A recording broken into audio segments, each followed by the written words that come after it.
말씀을 함께 봅니다. 역대하 7장 7절. 우리 찾으신 분은 함께 봉독하겠습니다.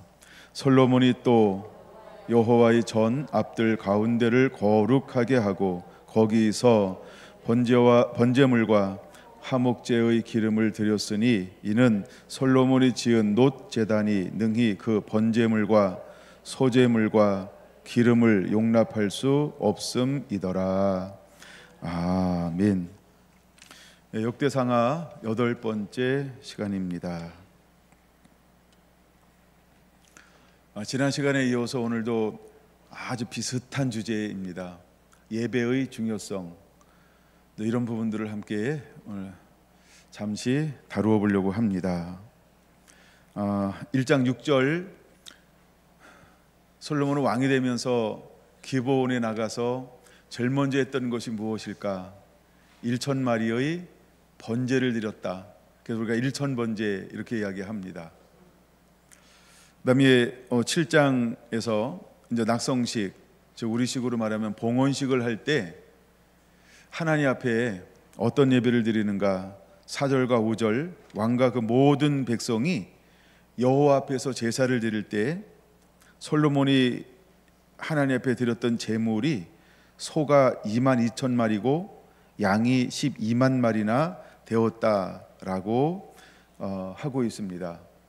근데 7절에 뭐라고 말하고 있냐 하면 솔로몬이 또라고 말하고 있습니다.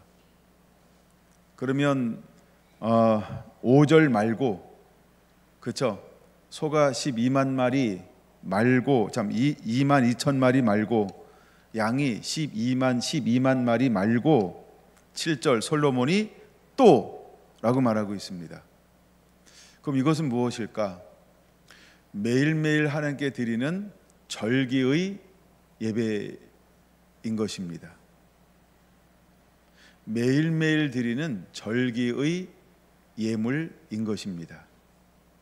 그래서 하나님 앞에 절기의 예물을 어떻게 드리는가를 7절은 보여주고 있죠. 여호와의 전 앞들 가운데를 거룩하게 했어요. 왜냐하면 그냥 번제단 하나만 가지고 다 감당해낼 수, 포용해낼 수 없으니까. 그리고 나서 예물을 드리는데 이렇게 드립니다. 번제물과 화목제의 기름을 드렸더라 라고 말입니다. 그래서 하나님 앞에 드려지는 두 가지의 예배가 있다는 거예요. 굉장히 중요하다라고 말씀을 드렸죠. 번제와 화목제라고 하는 겁니다. 번제는 전적인 헌신이 담겨져 있어요. 나의 전부를 드립니다. 하나님은 나의 모든 것입니다. 나를 따르라.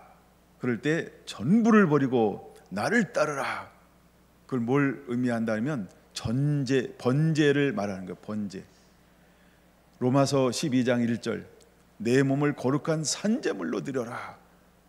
우리가 드려야 될 예배는 산예배라고 하는 건데, 그때 인용하는 것이 번제라는 것입니다. 그래서 번제라고 하는 것은 내가 짓고 내 안에 예수님이 사는 것. 우리가 이제 마태복음 16장에 신앙 고백을 할 때 자기를 부인하고 자기 십자가를 지고 나를 따르지 않는 자는 내게 합당하지 아니하도다 라고 말씀할 때, 이것을 누리는 어떤 예배일까라고 할 때 번제라는 거예요. 이게 번제라는 거예요. 번제는 전부를 드리는 거예요. 전부를. 예. 이제는 내가 없는 거예요. 완전히 각이 떠서 철저하게 앞에 그 번제단에서 태워져서 하나님 앞에 그대로 올라가는 그 아름다운 향기. 그럼 그 하나님은 그것을 받으시는 거예요. 우리의 전부를 받는 거예요. 어느 것 하나 남길 수가 없어요. 전부를 하나님 앞에 불태워야 되는 게 번제. 근데 솔로몬은 하나님 앞에 어떤 예배를 드리고 있냐 하면 전부를 드리는 번제물과 이렇게 표현하고 있는 거예요. 이제 여러분, 우리는 어떤 예배자가 되어야 할까? 예배는 어떤 것일까? 정말 우리는 어느 순간 새로운 차원의 은혜가 임하면 나의 전부를 드리지 않고는 견딜 수 없는 그런 예배자들이 되어야 한다는 거예요. 아니, 우리가 예배라고 하는 것은 무엇이냐 하면 한순간 뛰고, 한순간 축제를 벌이고, 한순간 땀 흘리고, 한순간 소리치고, 한순간 사우팅하고, 뭐 소리치고 사우팅 같은 거네. 하여간 막 한순간 뭘 하고 막 이제 막 스트레스 해소가 돼서 기분이 좋아, 마음이 뻥 뚫리는 것 같아, 신난다, 이게 아니고, 하여간 어느 일정 부분을 드리는 게 아니고요, 어떤 열정과 열심을 드리는 게 아니고요, 어떤 나의 어떤 카르텔, 막 어떤 날 해소하는 거 막 이런 게 아니고요, 어쨌든 나의 몽땅 드리는 거, 그게 번제라는 거예요. 솔로몬은 하나님 앞에 이미 뭘 드렸어요? 성전을 건축해서 드리는 거예요. 그다음에 자기 궁전을 2배나 더 화려하게 하여간 져서 드리는 거예요. 근데 거기에다가 또 뭘 드려요? 소가 그쵸? 2만 얼마요? 거시기. 와, 2만 2천 마리. 양이 얼마요? 10 거시기. 12만 마리.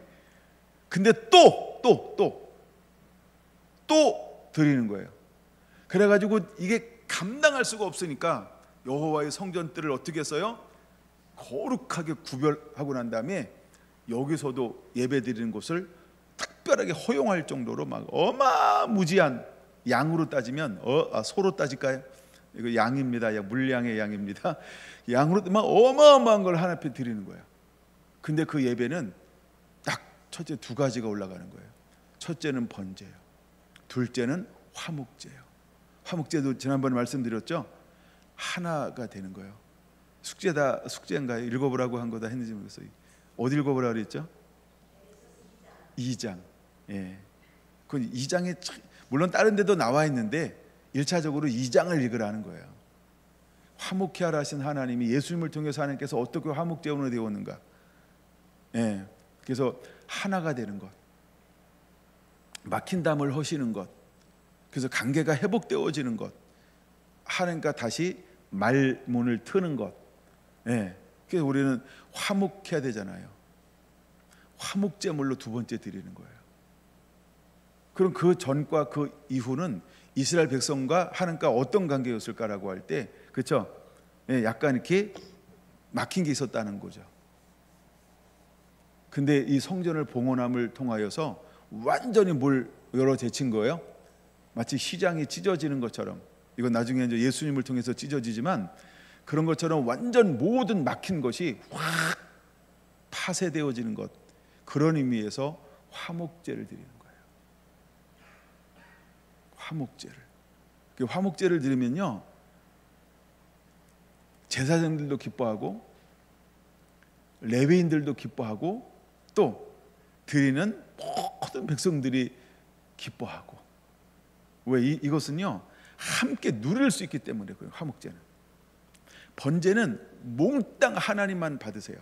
근데 화목제는 하나님도 받으시고 제사장도 먹고 레위인도 먹고 백성도 먹고, 이게 화목케 하라 하신 하나님의 놀라운 이 예배 가운데 하나가 화목제라는 거예요.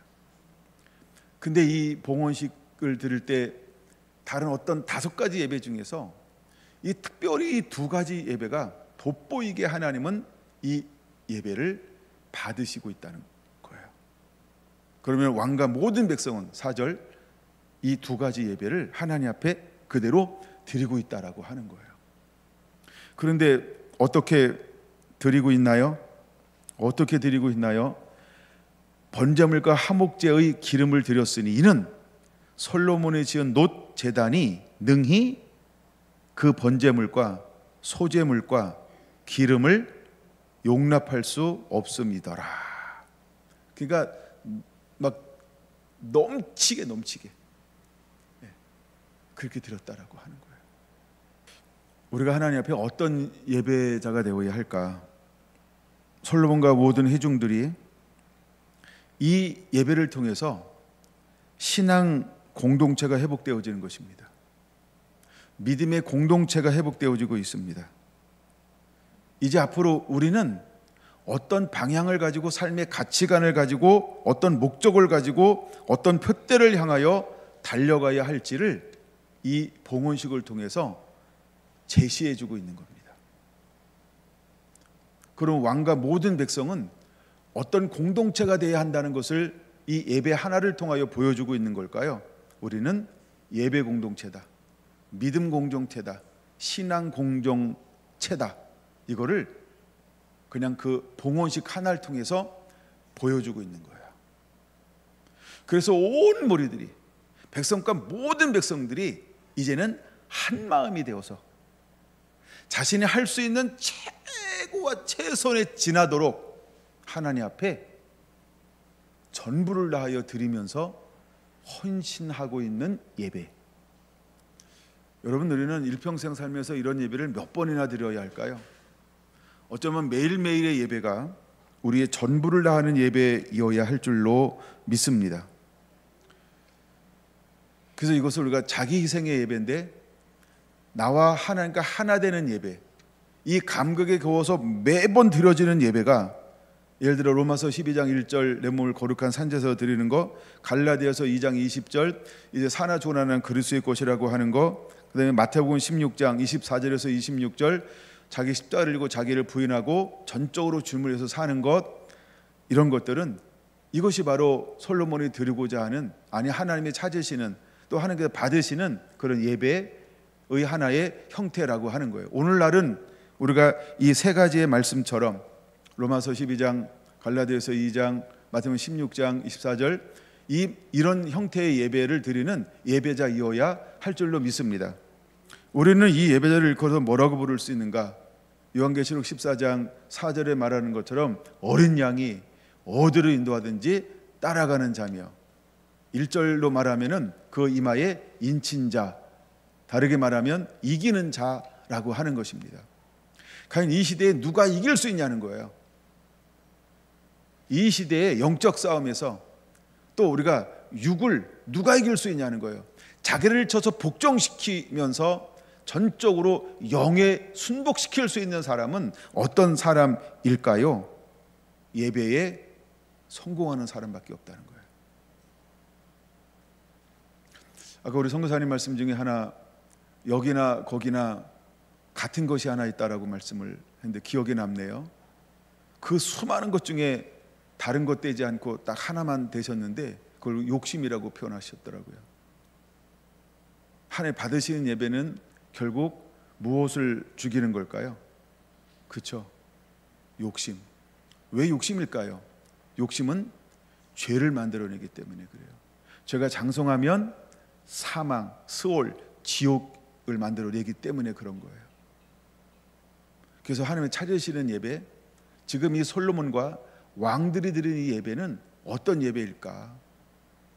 예배가 전부가 되게 하는 삶을 살자라고 솔로몬이 왕으로서 하나님 앞에 전적으로 이렇게 우리가 살자라고 다시 선포하고 있다는 거예요.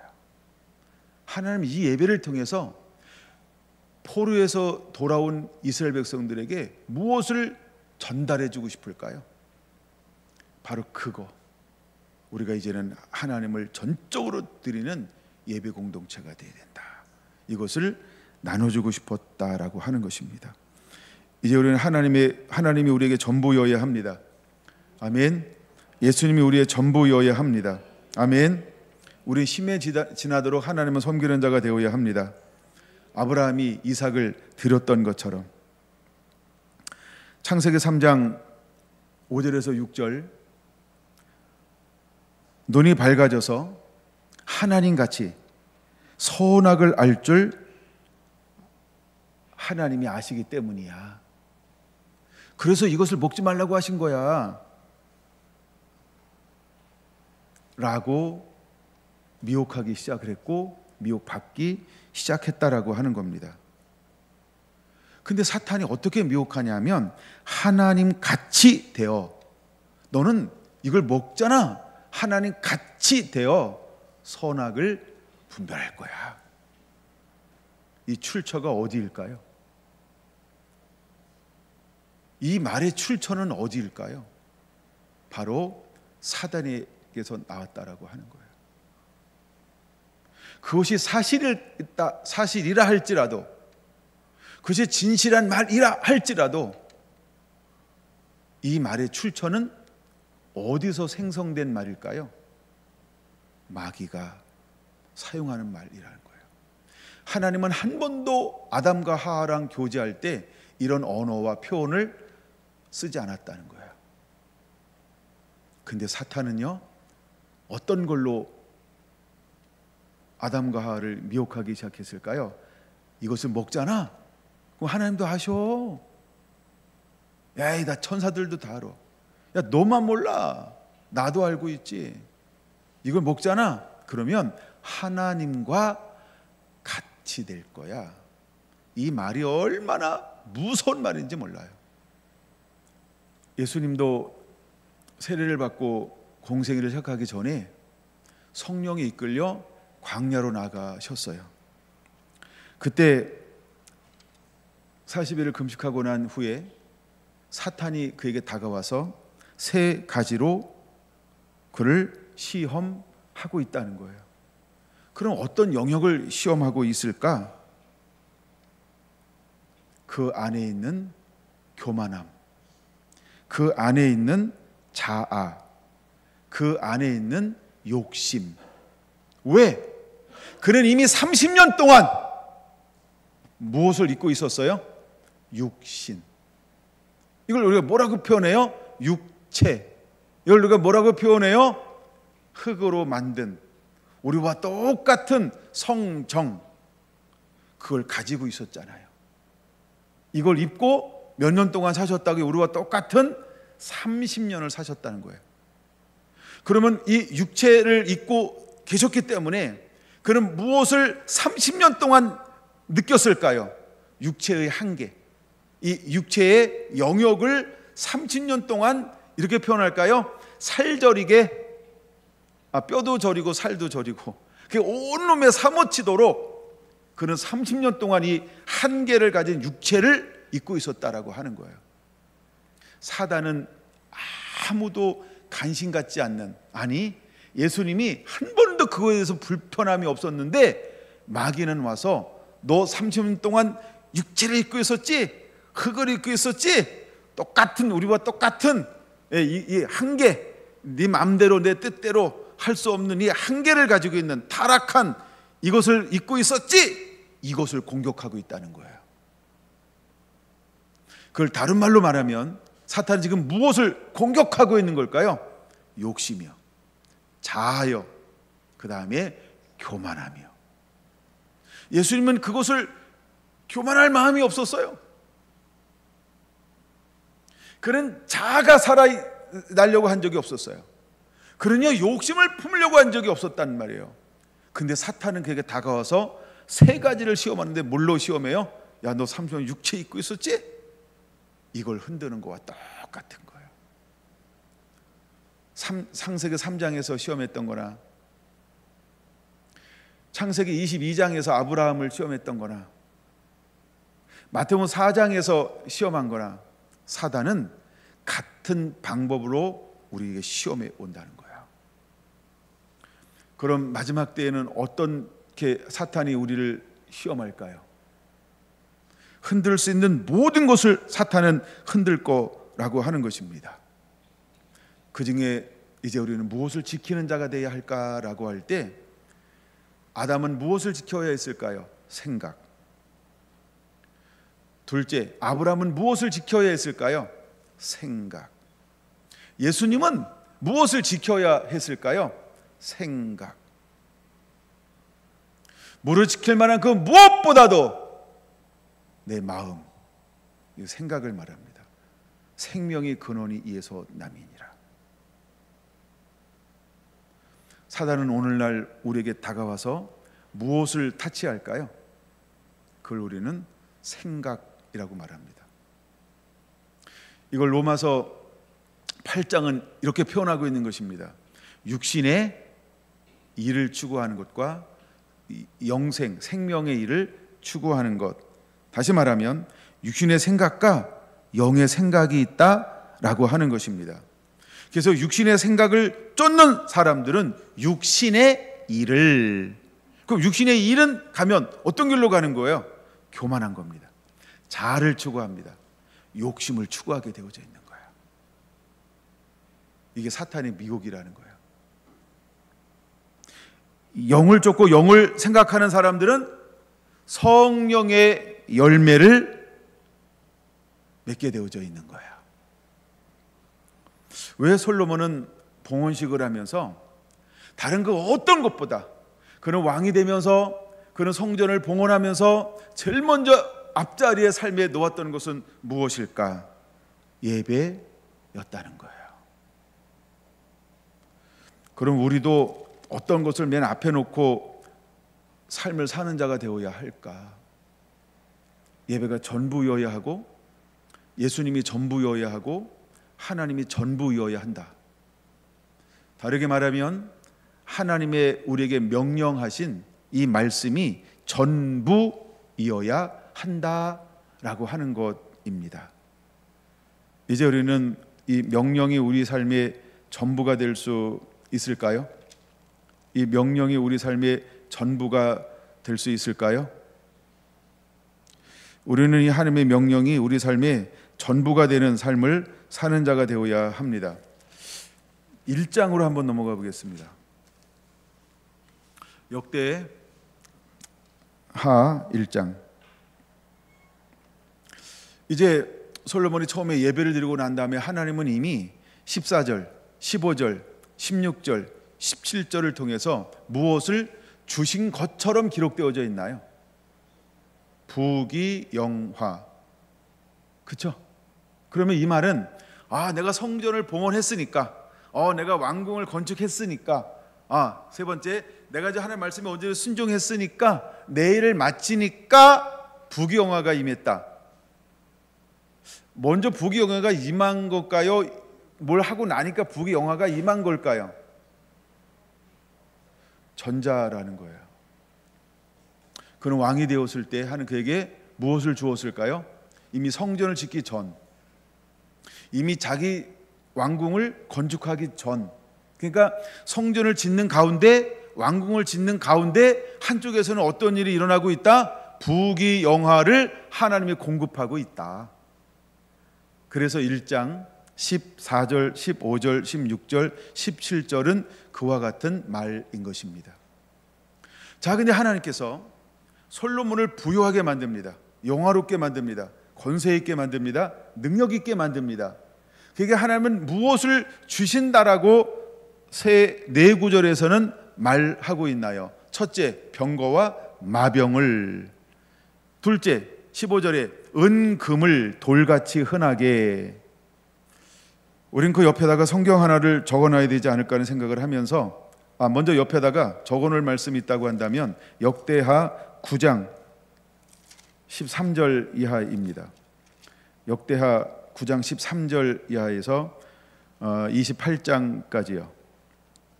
하여간 그건 또 찾아보면서 다시 이제 1장에서 좀 더 보겠습니다. 그리고 또 적어놔야 할 말씀이 있다라고 한다면 신명기 17장, 신명기 17장,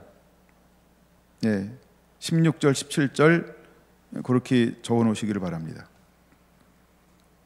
자, 먼저 하나님은 1장 14절에서 어떤 축복을 주었을까요? 군사적으로 강성하게 만듭니다. 두 번째 15절에서는 하나님이 어떤 축복을 주시나요? 경제적으로 번성하게 만드십니다.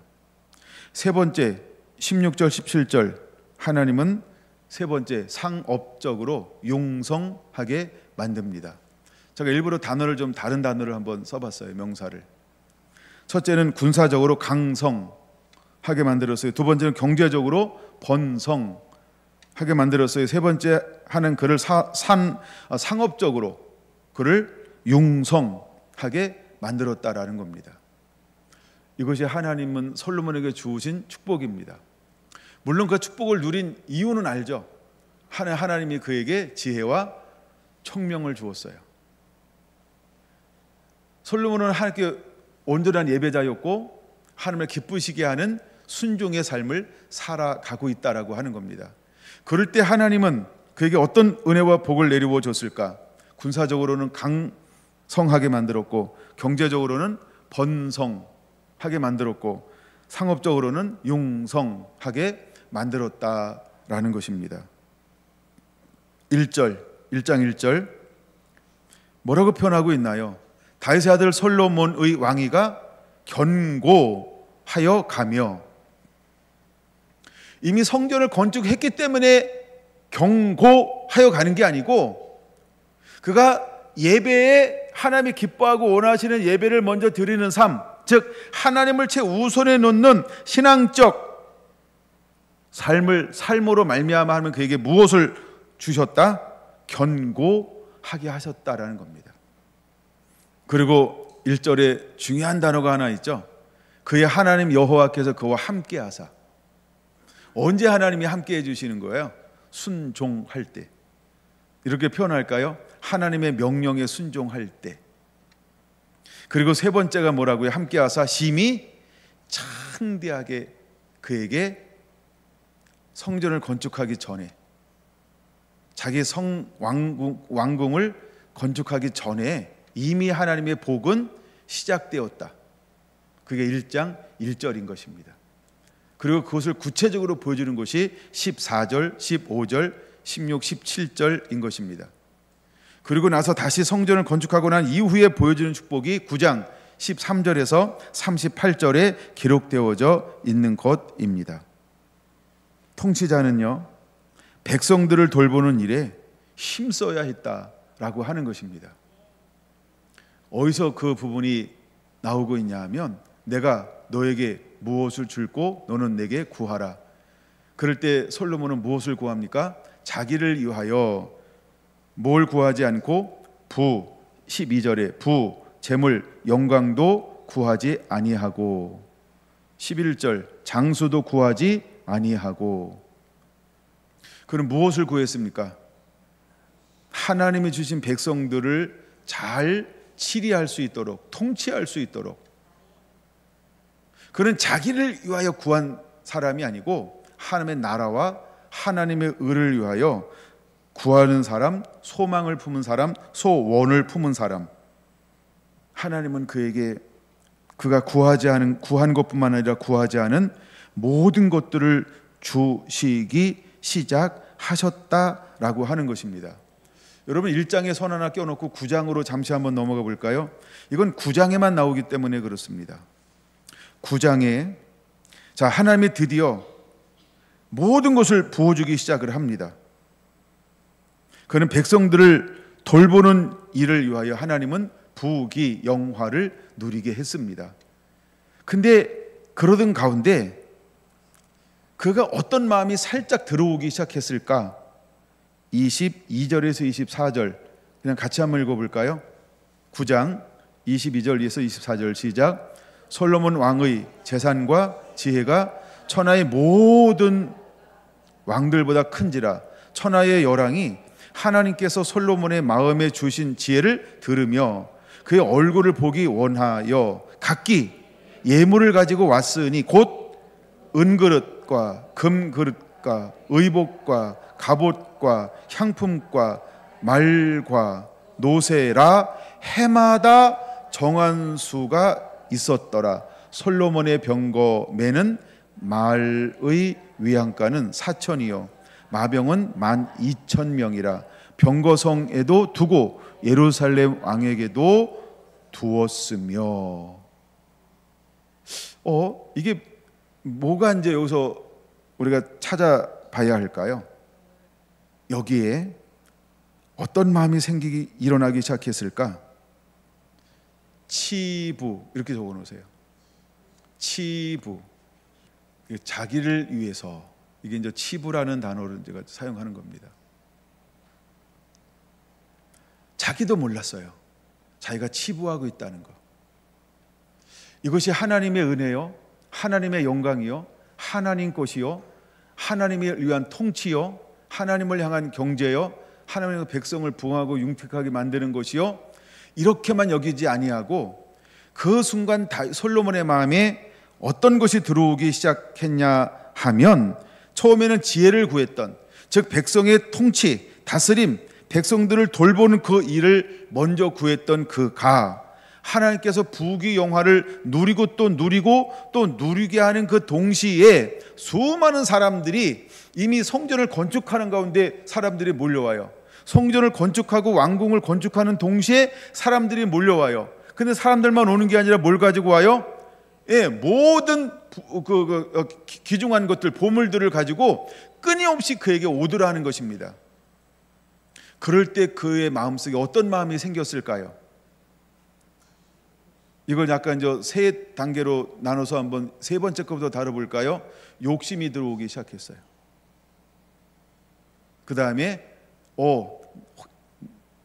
나를 보러 왔어? 내게 있는 지혜를 듣고 싶어서 온 거야?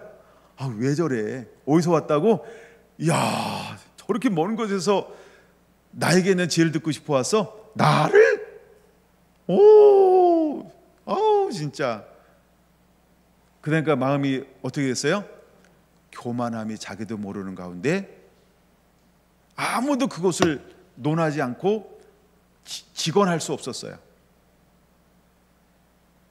근데 이미 그는 뭐 하고 있었어요? 치부, 자기를 위한 보이지 않는 성을 쌓기 시작했다는 거예요. 신명기 17장 16절에서 17절, 병마를 많이 두지 말아라, 아내를 많이 두지 말아라, 은금을 많이 두지 말라. 이 말을 그는 왜 잊어버리기 시작했을까? 부귀영화 누리는 건 괜찮아요, 그렇죠? 근데 중요한 건 하나님께서 왕이 되면 뭐 병마 있는 거 괜찮아, 은금 있는 거 괜찮아, 아내 있는 거 괜찮아. 근데 하나님의 말씀은 뭐라고 표현했다고요? 많이 두지 말라는 거예요. 그러니까 병마에 마음을 두지 말아라. 야, 너 아내들에게 마음 뺏기지 말아라. 야, 너 은금을 많이 두지 마. 너 그거 쌓는 거 가지고 너의 유한을, 자기의 치부를, 그 힘을 삼으려고 하지 마. 근데 솔로몬이 뭐라고요? 자신도 모르는 가운데 무엇을 잊어버리기 시작한 거예요? 마음이요, 생각이요, 가치관이요, 방향이요, 비전이요. 처음에는 어디 있었어요? 처음에는 개뿔이었잖아요. 아무것도 없었잖아요. 그러니까 전적으로 마음이 어디다만 뒀어요? 그렇죠? 다윗의 하나님, 아브라함의 하나님. 알았어요, 여러분. 아브라함의 하나님, 다윗의 하나님께만 마음을 뒀잖아요. 근데 처음에는 그가 나라와 의, 백성들을 위해서 치료하고 나라와 의만 구했단 말이에요. 근데 그러고 가다가 보니까 성은 성대로 쌓아지고 있고요, 성전, 그 다음에 왕궁대로 건축되어지고 있고요. 근데 그러는 동시에 전 세계에서 사람들이요, 자꾸 뭐 하기 시작하는 거예요? 왕들이 자기를 만나러 와요. 근데 만나러 오는데 뭘 가지고 와요? 좋다는 건 다 가져오는 거야. 좋다는 건 다 가져오는 거야. 시간이 지날수록 더 좋은 걸 더 가지고, 시간이 지날수록 더 좋은 걸 다 가지고 오는 거야. 가만히 보니까 성전은 성전대로 지어지고 있고, 자기 왕궁대로 지어지고 있는데, 세금은 세금대로 걷고 있는데, 자기 창고에 뭐가 자꾸 쌓여져 가고 있어요? 그 다음에 마병 창고를 왜 줘야 됐을까요? 적당히 있으면. 그거 필요 없잖아요. 근데 자꾸 좋은 전차를 가지고, 그렇죠? 또 좋은 전차를 막 선물 받고 막 이러니까, 야, 그러면 마병도 질까? 마병 창고를 막 줘야만 됐어요. 하나님이 그렇게 하지 말라는 걸 이게 점점 어떻게 됐어요? 열버지기 시작하는 거예요. 열버지기 시작하는 거예요. 우리가 여러분, 적당이라고 하는 것과 많다라고 하는 것, 이걸 이겨낼 수 있을까요? 제가 좀 살을 좀 빼려고 운동도 하고 좀 하는데요. 어제 이제 너무 맛있게 먹고 막 이랬는데, 약간 저녁을 뭐 고구마 2-3개 먹고 이제 그리고 하여간 어쨌든 운동을 갔다 오는데요, 가는 데까지는 계속 뛰었는데 올 때 걸어서 왔어요. 왜 걸어서 왔는지 알아요? 너무 배가 고픈 거야. 그리고 막 이렇게 당이 떨어져 가지고요, 갑자기 그 기력이 막 해서 막 이렇게 느낌에.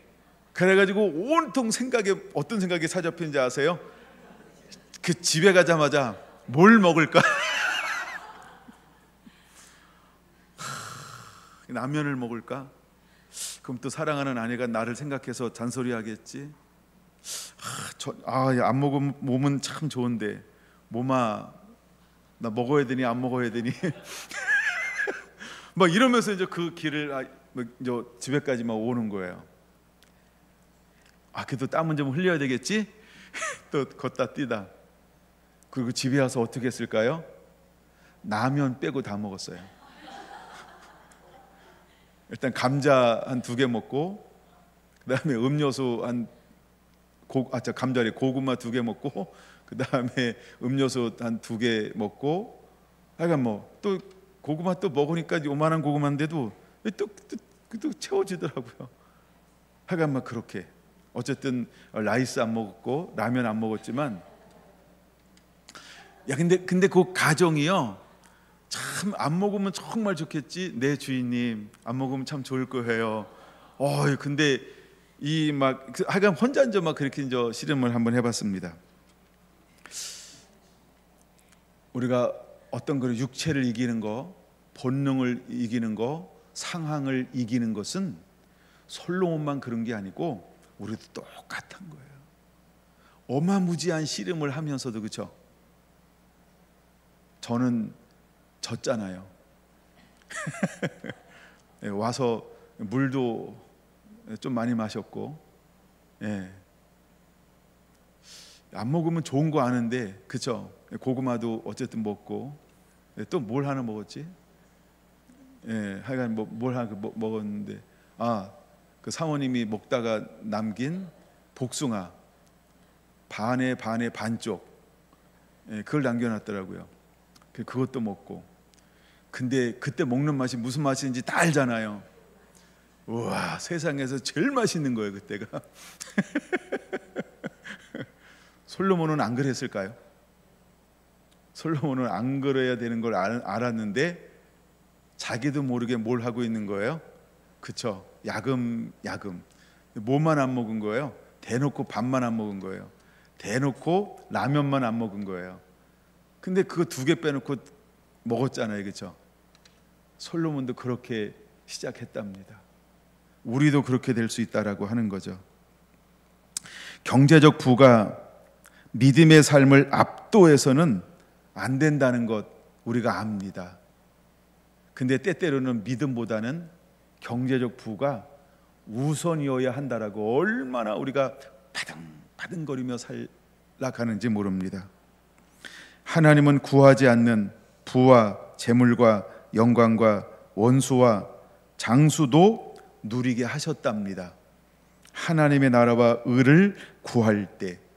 그런데 미혹이 되고 마음이 느슨해지고 생각이 오락가락할 때 부가 걸림이 되었답니다. 재물이 걸림이 되었고 영광이 걸림이 되었고 수많은 대적 원수들이 걸림이 되었고, 나 건강하게 오래 살고 싶어 헛되니 고백을 했지만, 그래서 제가 전도서를 한번 읽기 시작을 했어요. 한 부분만 읽어볼까요? 전도서 2장 8절 한번 보겠습니다. 2장 8절 찾으셨나요? 전도서 2장 8절에서 11절까지 볼 건데요. 8절, 은 금과 왕들이 소유한 보배와 여러 지방의 보배를 나를 위하여 쌓고, 또 노래하는 남녀들과 인생들이 기뻐하는 첩들을 많이 두었노라. 그러니까 지금 우리가 9장에서는 이게 안 나타나지만 다른 데 보면 솔로몬의 마음이 이렇게 씨름하고 있는 게 드러나고 있다. 지금 이걸 제가 보여주고 싶은 거예요. 이해가 되는 거죠? 그러니까 이미 그 많은 게, 왜? 나의 지혜를 듣기 위해서 사람들이 오잖아요. 근데 그것을 누굴 위해서 지금 쌓고 있다라고 표현하고 있어요? 나를 위하여. 그렇죠? 9장에는 첩들이 있는 건 안 나와요. 예쁜 것만 역대기는 기록하고 있기 때문에. 근데 이미 그런 첩들을 두는데 무엇을 위해서 첩들을 그렇게 두기 시작했어요? 인생들이 기뻐하는 것, 즉 락이라는 거예요. 이게 무슨 락이에요? 몸의 락일까요? 마음의 락일까? 정서적 락일까요? 세계 모두입니다. 그 락을 줄인 건 락. 이걸 우리가 쾌락이라고 보통 말합니다. 9절, 내가 이같이 창성하여 나보다 먼저 예루살렘에 있던 모든 자들보다 더 창대하니, 누구를 꼭 집어서 얘기하고 싶은 거예요? 아버지 다윗보다. 근데 그렇게 표현을 못하는 것뿐이에요. 근데 결국 애들로서 누구를 표현하고 있는 것 같아요? 아니 솔로몬만한 사람이 아무도 없잖아요. 근데 솔로몬이 이기지 못하는 사람이 딱 한 명밖에 없잖아요. 그분이 누굴까요? 아버지요. 그러니까 이거는 다윗을 지칭하는 거예요. 내 지혜도 내게 여전하도다. 요거를 깝친다라고 표현하는 거예요. 내가 사실은 아버지 다윗보다는 훨씬 게임도 안 될 정도로 내게 하나님은 지혜를 주셨지. 그러니까 이게 깝친다라는 표현이 이렇게 좀 한번 해봤어요. 이해하기 편하죠. 그 다음에 10절, 무엇이든지, 이제 무엇이든지 단어가 몇 번 나와요. 무엇이든지 내 눈이 원하는 것을 내가 금하지 아니하며. 이 무절제요. 누가 이 사람을 말려요? 이제 아무도 못 말려요. 도시락 사장님이 와도 안 된다 그랬잖아요. 무슨 도시락 사장이죠? 하여간 그 회사 사장님 와도 안 돼요. 그 다음에 두 번째, 무엇이든지 내 마음이 즐거워하는 것을 내가 막지 아니하였으니. 이제 마음이 점점 얼로 흘러가고 있다는 거예요. 처음에 예배 드릴 땐 마음이 전부 어디만 두었어요? 하나님의 나라, 하나님의 부르심. 그렇죠? 그래서 자기가 맡겨준 이 백성들, 온전히 그 마음이 하나님 나라와 의, 여기만 있었단 말이에요. 근데 누리면서 점점 자기도 모르는 가운데 마음이 어느 쪽으로 흐르고 있는 걸 지금 고백하고 있는 걸까요? 그렇죠? 육으로 흐르고 있다, 자아로 흐르고 있다, 교만으로 흐르고 있다. 교만은 뭐의 선봉이라고 그랬죠? 그렇죠? 그래서 그는 패망하는 거예요. 욕심이 잉태했잖아요. 그 결과는 뭐라고요? 죄를 낳고 죄가 장성한즉 사망. 그래서 그는 버림을 받는 거예요. 처음에는 몰라요. 자아가 죽지 아니하면 내 안에 어느 분을 모실 수 없을까요? 내 삶의 주인이신 예수 그리스도. 내가 주인인데 뭐 예수님은 점점, 그렇죠? 예수님이 설 자리가 없어지는 거예요. 저는 전도서를 읽는 가운데 하여간 이 부분이 특별히 짧지만은 표현해주고 싶은 걸 담고 있다 그래서 일단 이 부분으로 딱 멈춰버렸어요. 여러분에게 소개하는 것을. 그 다음에 한번 좀 더, 이는 나의 모든 수고를 내 마음이 기뻐하였음이라 이것이 나의 모든 수고로 말미암아 얻은 복이로다. 그게 자꾸 초점이 얼로 자꾸 변화됐어요. 난나. 그게 초점이 자기에게로 자꾸 온 걸 볼 수 있어요. 그게 전도서예요. 초점이 자기한테 와 있잖아요. 그 후 11절까지 읽는다 그랬죠. 그 후에 내가 생각해 본즉 내 손으로 하는 모든 일과 내가 수고한 모든 것이 다 헛되어 바람을 잡는 것이며 해 아래에서 무익한 것이로다. 이 표현은 17절도 반복하고 26절도 반복하고 있어요. 눈으로 보면 다 나오죠? 예, 마지막 부분에 17절, 26절 마지막 부분에 다 헛되고 헛되니 모든 것이 헛되도다 할 때, 그는 헛되다라고 고백하면서 우리에게 뭘 하고 싶은 거예요? 너는 그러지 마. 지는 하고, 이렇게 생각하면 아무것도 안 되죠. 지는 하고 여기까지 가면 안 돼요. 예? 예. 지는 누릴 거 다 누려보고 나보고는 하지 말라고. 그러면 그 사람을 하수해요. 곤란합니다. 이해가 되셨죠? 예. 그래서 솔로몬은 모든 걸 다 경험해 보고서 그는 우리에게 말하는 거예요. 내가 좋은 것도 안 좋은 것 다 경험해 봤는데 이건 다 헛거야. 이렇게 살면 안 돼 하면서 초점과 방향을 다시 잡게 만들어주는, 우리에게 교훈을 주는 인생 길잡이와 같은 그런 역할을 하는 사람이 솔로몬이라는 거예요. 하나만 더 언급하실까요? 신명기 8장을 한번 찾으면서, 신명기 8장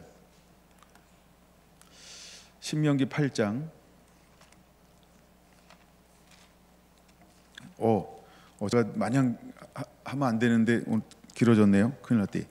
하여간 빨리 마치려고 노력해 보겠습니다. 세 번째, 첫째, 통치자는 백성들을 돌보는 일에 힘써야 한다. 둘째, 경제적 부가 믿음의 삶을 압도해서는 안 된다는 것이다. 셋째, 하나님의 복은 결코 견고 강성의 짐으로만 측정할 수 없다.